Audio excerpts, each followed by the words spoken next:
This test has 3 parts. In each part, you'll hear a number of different extracts. At the start of each extract, you'll hear this sound. You'll have time to read the questions before you hear each extract, and you'll hear each extract once only. Complete your answers as you listen. At the end of the test, you'll have 2 minutes to check your answers. Part A. In this part of the test, you'll hear 2 different extracts. In each extract, a health professional is talking to a patient. For questions 1 to 24, complete the notes with the information you hear. Now look at the notes for extract 1.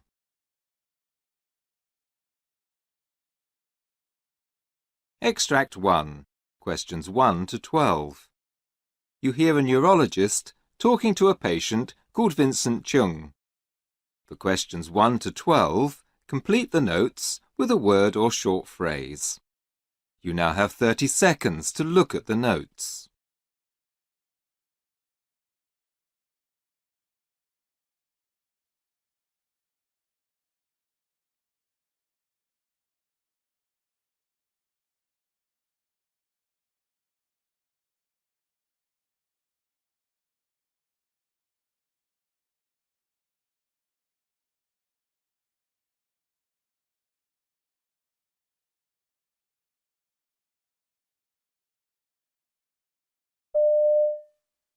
Now, Vincent, I've got your referral notes from your GP, but I wonder if you could tell me in your own words how this all started, what treatment you've had, how that's gone, and anything else you think I should know. Thank you, Doctor. Yes, well, it all started about 3 months ago.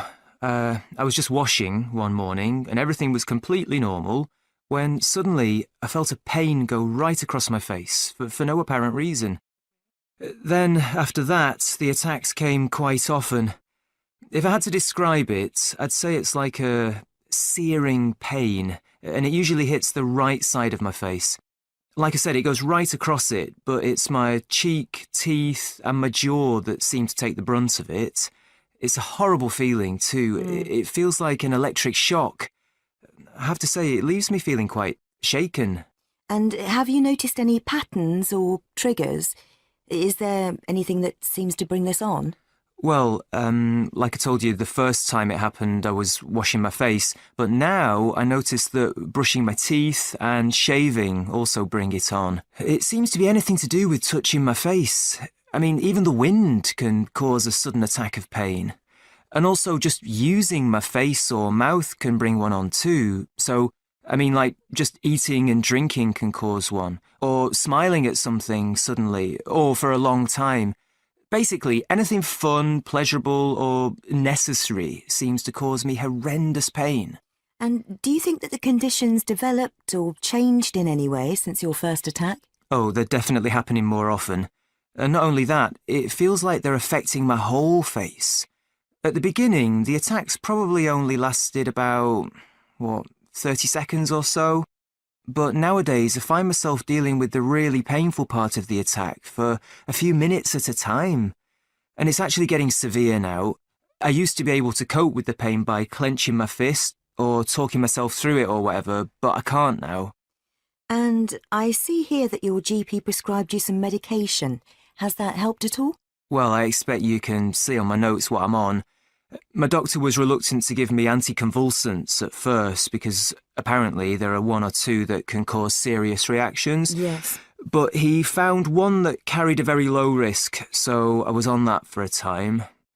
Anyway, after a while they started to lose their effect, so then he put me on antispasmodics. That's what I'm on now. I don't know if it's relevant, but I also take supplements, cod liver oil and vitamin D. OK. How are the antispasmodics working out for you? Well, I have to admit that when I take them, the pain is a bit more bearable, but they do affect me in other ways. I mean, I'm drowsy all the time. I can hardly keep my eyes open. And just trying to follow a conversation or remember what it is I'm supposed to be doing has become a challenge. It really doesn't take much to make me confused. I mean, it's embarrassing. So, to avoid people thinking I've completely lost it or whatever, I've ended up staying at home a lot of the time. Oh dear. Now, that's something I've never done, and I think it's that more than the pain which has led to some very strange mood swings. I mean, that's not really like me, Doctor. I see.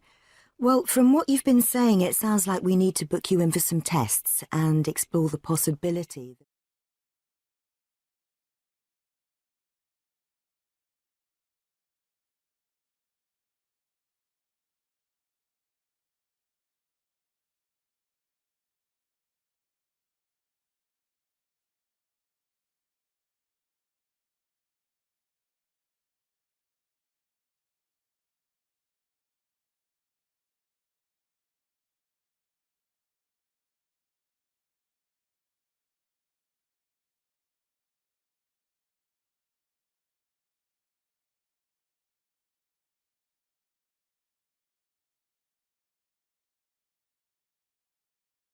Extract 2. Questions 13 to 24. You hear a pulmonologist talking to a patient called Pam Herbert. For questions 13 to 24, complete the notes with a word or short phrase. You now have 30 seconds to look at the notes.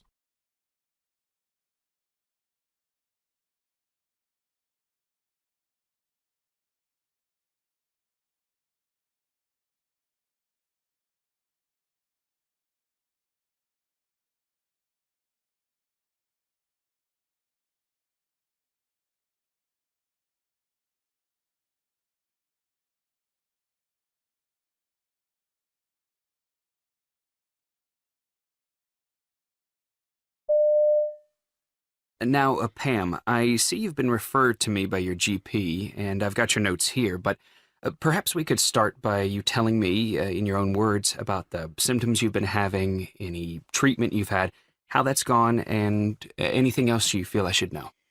Well, to be honest, I've just been feeling absolutely terrible. I've got this awful cough that just won't go away no matter what I do, and I keep coughing up all this stuff. It's sort of brown. It looks horrible.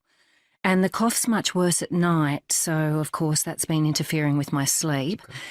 So I'm what you would probably call fatigued all the time. I feel like I have to try to get through every day rather than live it. It doesn't help that, weirdly, I'm just not hungry at the moment either. I'm really off my food, and that's led to me losing weight, which is probably a good thing. But it's not helping with my energy levels. Are you otherwise well? I mean, have you noticed any other changes in your health?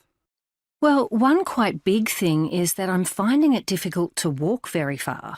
I can manage short distances, but if it's going to take longer than 10 minutes, you can forget it. Okay. And then just a few little aches and pains, but they can be annoying. I've noticed that my rib cage feels really painful when I've been laughing. It's agony. And recently I've been getting this sort of feeling down my right arm. It's like a tingling feeling, I suppose. I can't use my arm at all when it's like that. And how long would you say that all this has been going on? Oh, quite a few months. It all started when I had flu back in January, so about 9 months ago, I suppose. That quickly turned into glandular fever, and I was ill for a good 6 weeks with that. I don't even feel like I've fully recovered now. And then I've had 1 or 2 quite nasty chest infections lately, and they've been difficult to shift. Well, that's certainly something we can look into. I see you're a smoker. How long have you smoked, Pam? Well, in total, I was working this out with my husband the other day, it's about 35 years. I know that sounds bad, but it hasn't been constant. I have quit quite a few times, and it's just that I always go back to it. I've always suffered from insomnia, on and off anyway, and giving up always makes that so bad. It means I can't function properly because I'm so sleep deprived. One of the reasons I'd like to give up cigarettes forever, though, is to get my sense of smell back. You know, that went about 10 years ago. It's amazing how much you miss it. I mean, I didn't realise how much pleasure it gave me. It affects so many different aspects of your life. And as far as current medication is concerned? Well, for about 10 years now, I've been taking a statin, Oh, I don't remember what it's called. Don't worry. And I'm still using my salbutamol inhaler. I take that everywhere I go. I find I get out of breath so easily and I do tend to panic. And I'm still on the antidepressants I was prescribed a year ago. They seem to be working really well, so I don't want to change anything there. It's all good, apart from the obvious worry and inconvenience with this cough and everything. And any allergies? Well, I never drink milk. It makes me throw up. And years ago, my GP diagnosed an intolerance, which came as quite a relief.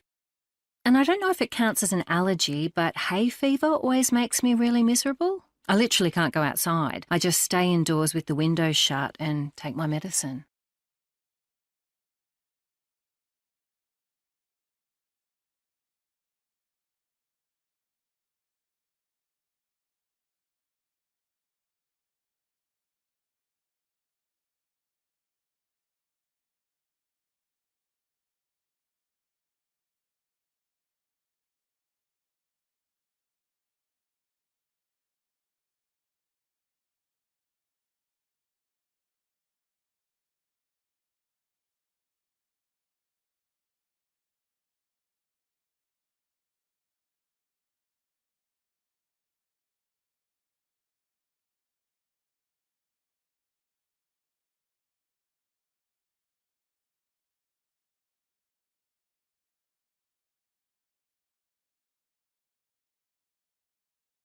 That is the end of Part A. Now look at Part B.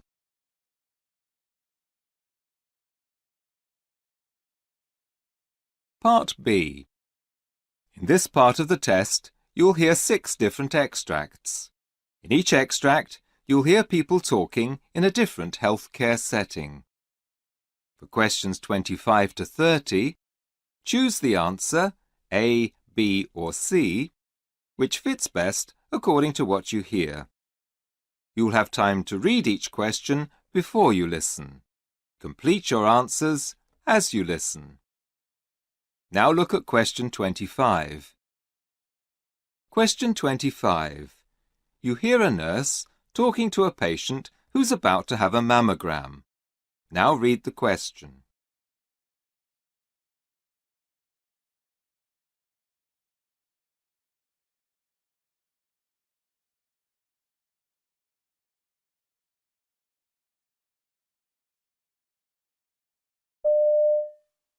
So, have you had a mammogram before?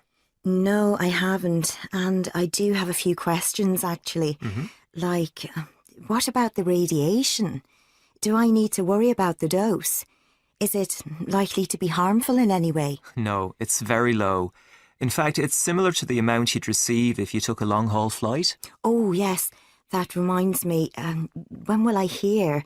'Cause I'm away in New Zealand for a month from next Wednesday, and I'd like to know as soon as possible. It'll take about 2 weeks, but if you're concerned, we can give you a number to call. Oh, thanks. That'll be a real help, actually.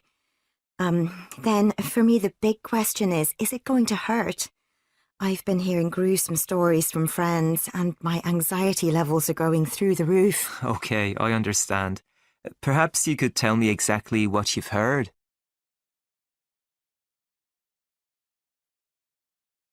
Question 26. You hear a doctor talking to a patient about a blood pressure monitor. Now read the question.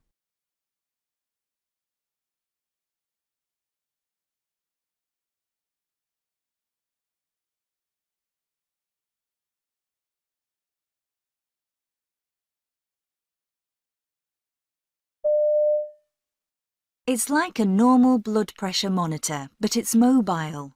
You wear it on a belt around your waist and it's attached to a cuff on your arm. Then you just go about your usual day-to-day activities and it takes your blood pressure at regular intervals. It's more accurate because we can avoid what's called white coat syndrome. It beeps first, usually every 30 minutes or so.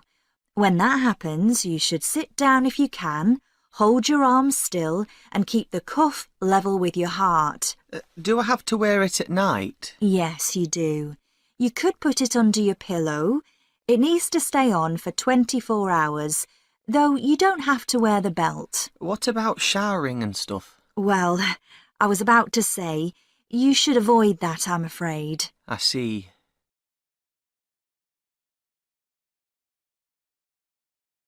Question 27. You hear a dentist and her assistant talking about a problem with some sterilizing equipment. Now read the question.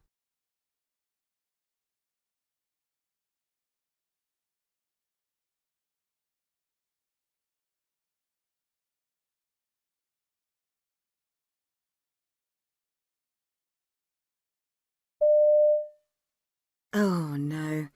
It looks like the autoclave is playing up again. The temperature's only 117. That's 4 degrees lower than I set it for. Yeah, I noticed that. Yesterday it was at 119 and I just couldn't get it to go any higher. Shall I have a look in the instruction manual and see if I can sort it out? Well, that might invalidate the warranty. Could you find out whether the one next door's working properly? I expect it's because the hard water around here has caused a build-up of scale and that's affected its efficiency. Perhaps you could ask reception to get the company to come out as soon as possible. If they can't come tomorrow, we'll have to wait until Wednesday and make sure everyone knows it's out of order. If you could send a quick group email, that'd be great. That's the second time this has happened, and it's still under guarantee.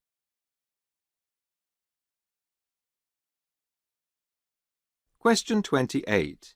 You hear a GP talking to a patient with hay fever. Now read the question.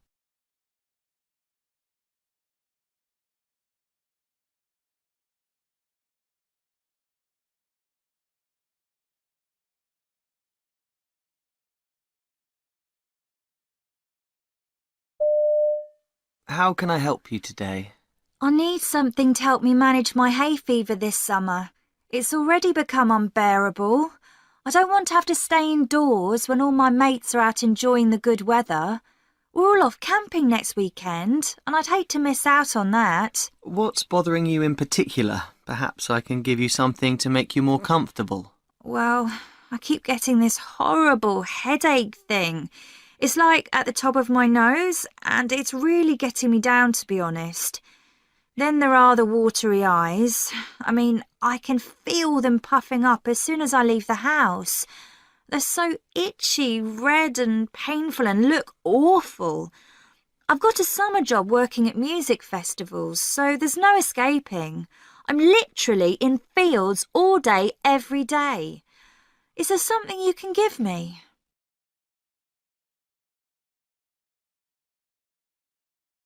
Question 29. You hear two nurses doing a patient handover at the change of shift. Now read the question.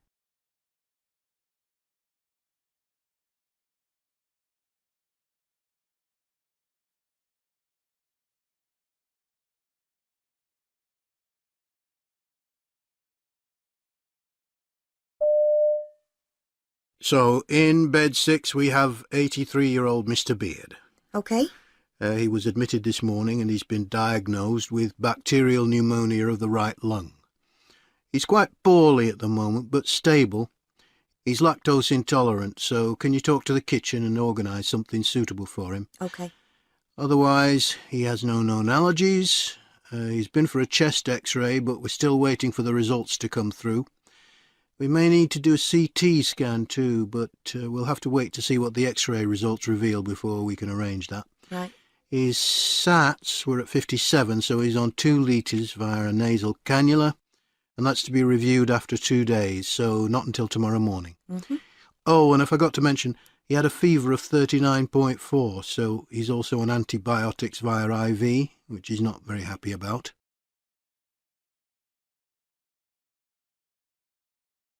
Question 30. You hear a hospital manager briefing newly recruited staff about patient safety. Now read the question.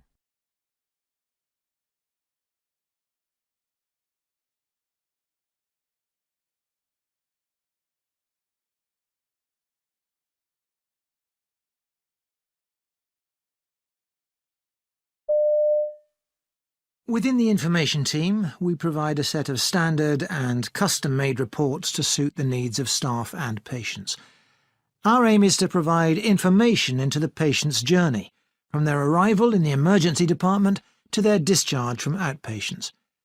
One of my responsibilities is to ensure that the information we provide is clear, easy to understand and straightforward to use, so that we can look at areas of concern, things that are common across departments, and reassure ourselves that we are delivering quality care. When things go wrong, we're able to provide information from the system to enable the staff responsible to review the situation, understand, and learn what needs to be changed to avoid future events.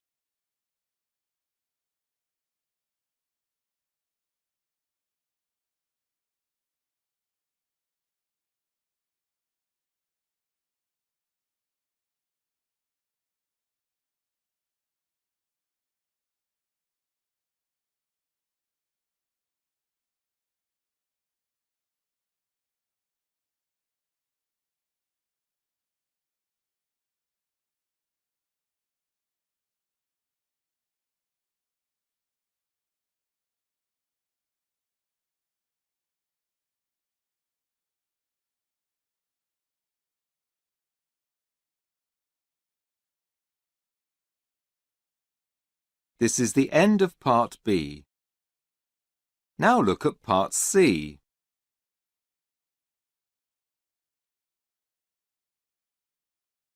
Part C.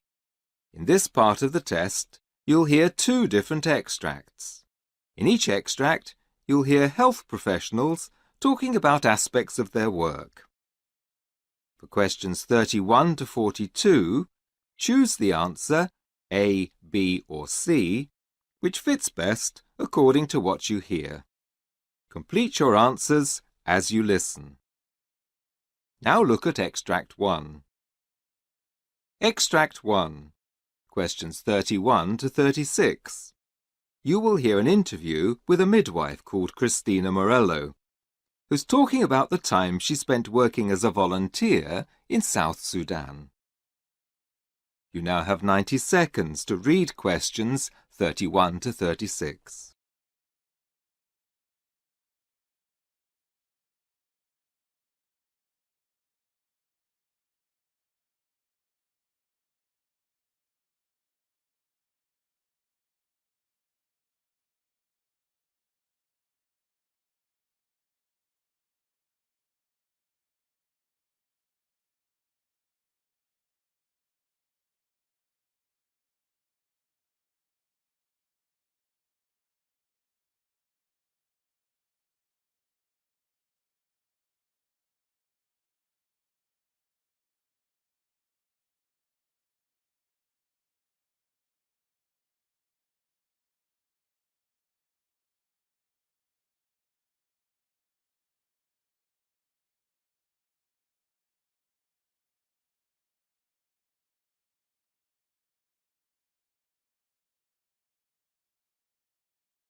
Today we're talking to Christina Morello, who's recently returned from South Sudan, where she was working as a volunteer midwife in a field hospital. Christina, could you tell us why you wanted to go and how you felt? Well, I first arrived at the decision because I was dead set on making a difference to people who had nobody to turn to in desperate times. And, to be honest, from a selfish point of view, I naively thought it would be an adventure. I was just worried that the charities wouldn't need midwives. You always hear about the huge demand for nurses, and my experience lies in delivering babies. My parents, on the other hand, were terrified. They understood the risks better than me and realised that I could be working in very dangerous settings and that I hadn't properly prepared myself. They also warned me about homesickness and being away from my family for so long, something I hadn't really considered until they brought it up. So, was your role in Sudan very different to the one you'd been doing in the UK before you left? Very much so.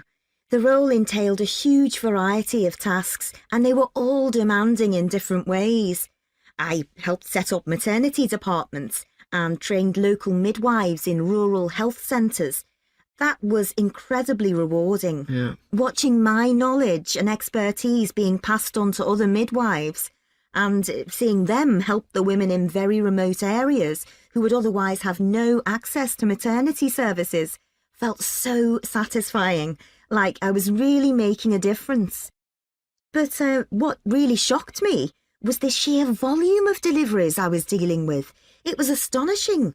There seemed to be a never-ending stream, and a lot of them were complicated.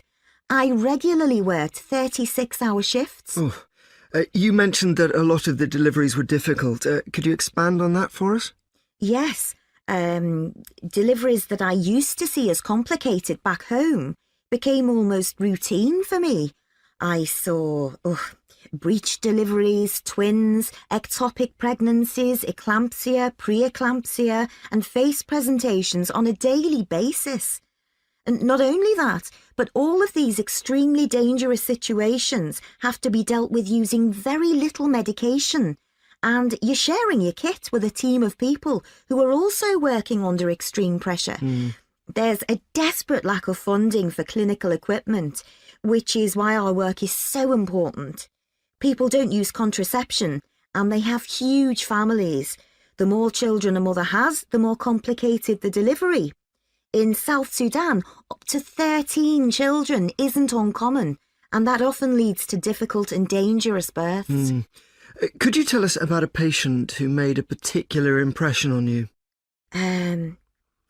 I remember when one patient, let's call her Margaret, came to the hospital in labour with twins.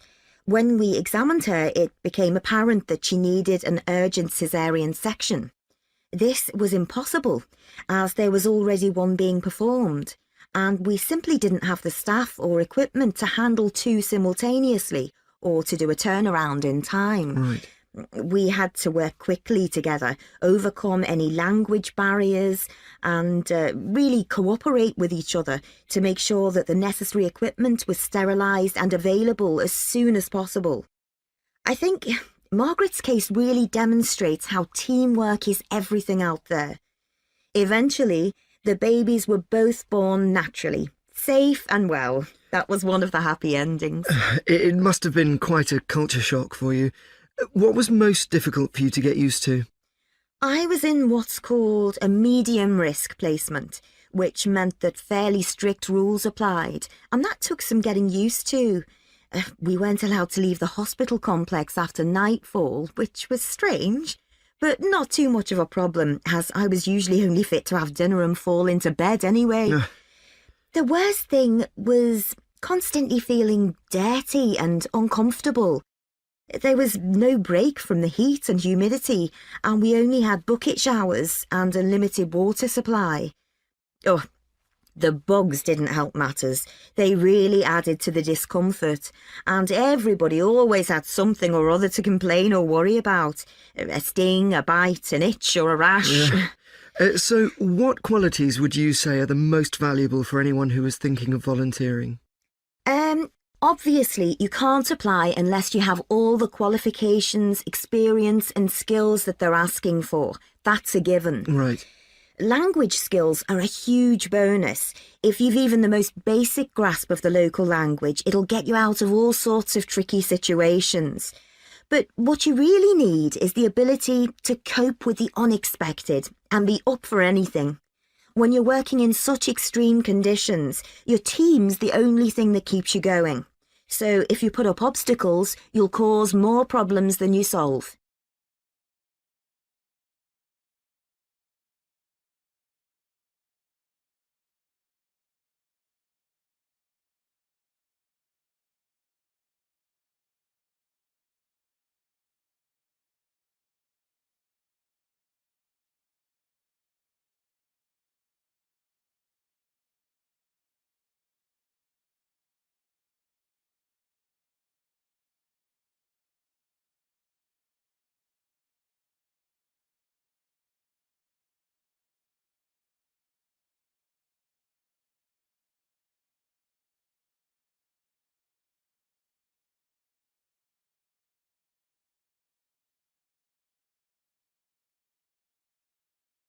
Now look at Extract 2.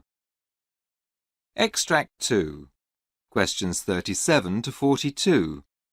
You hear a GP, called Dr. Edward Symes, giving a presentation about how the condition called myalgic encephalomyelitis, ME, affects young people. You now have 90 seconds to read questions 37 to 42.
My name's Dr. Edward Symes, and I've come to talk to you today about a complex illness called myalgic encephalomyelitis, usually referred to as ME, and its effect on teenagers and adolescents.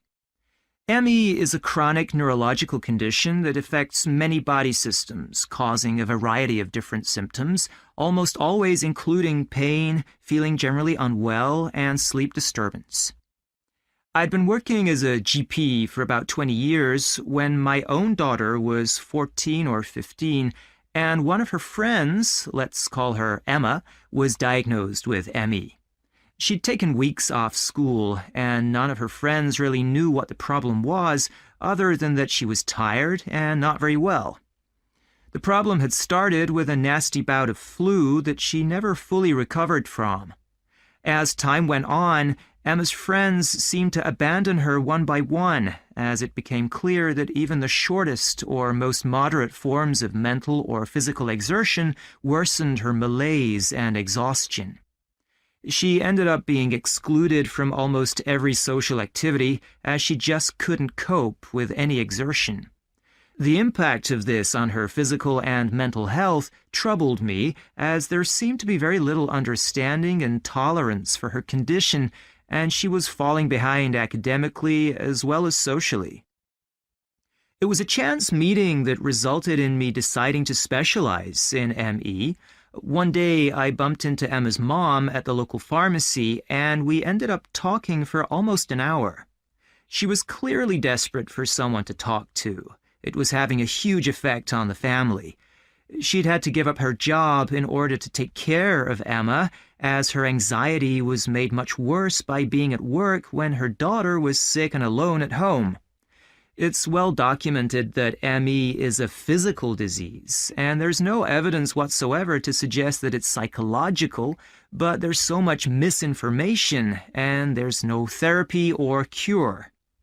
Emma's friends had apparently spoken about her skipping school or getting out of things that she didn't want to do. There seemed to be a general feeling that she should toughen up and get on with school life as they had to. As a result, poor Emma's confidence had hit rock bottom. She felt that people saw her as lazy or attention-seeking. That's when I decided to turn my attention to researching the illness. Somebody who's so ill shouldn't have to worry about proving it to everybody. Another extremely unhelpful aspect of the illness is that it's so difficult to diagnose. What we really need is a valid laboratory test we can use. At the moment, we just have to go through the patient's medical history, analyze their symptoms, and try to exclude other illnesses. Sadly, this often means that many young patients suffer the illness for years before they're diagnosed, which is a shame because an earlier diagnosis helps to reduce the impact through support and intervention. Another issue is that ME can be tricky to identify in younger patients as they don't always report symptoms accurately.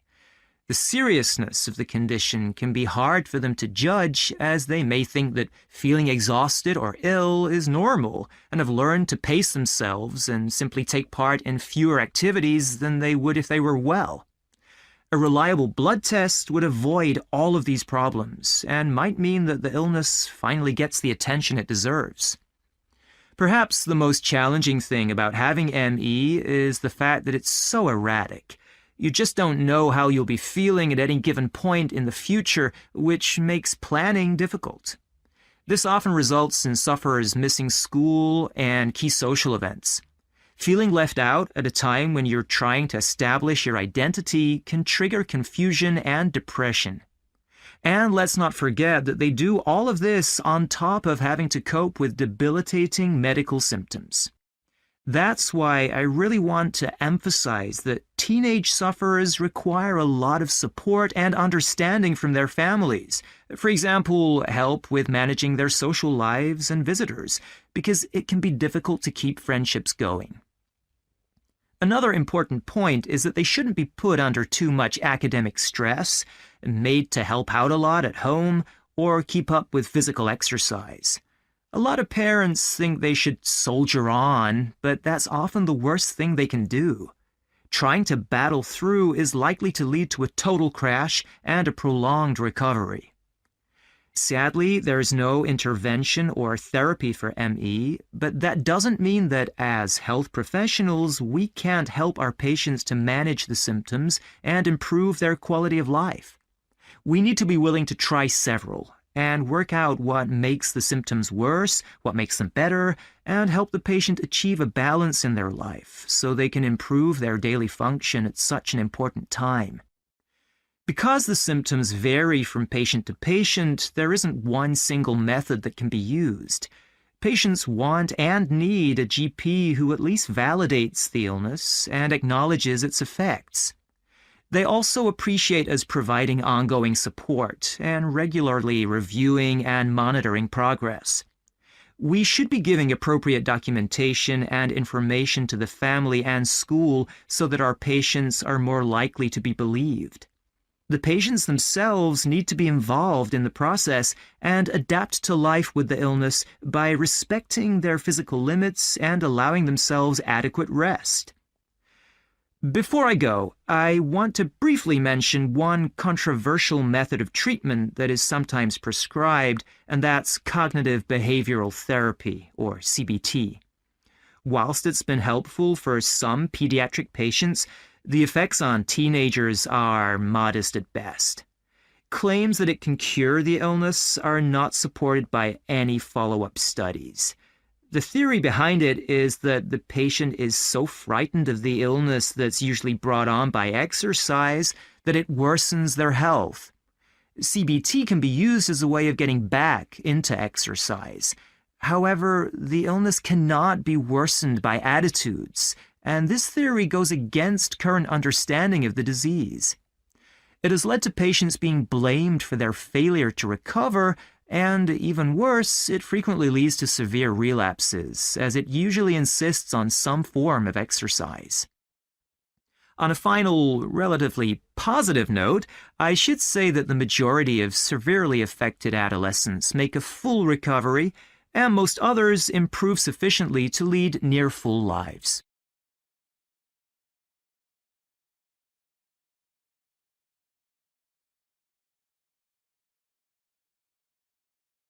That is the end of Part C.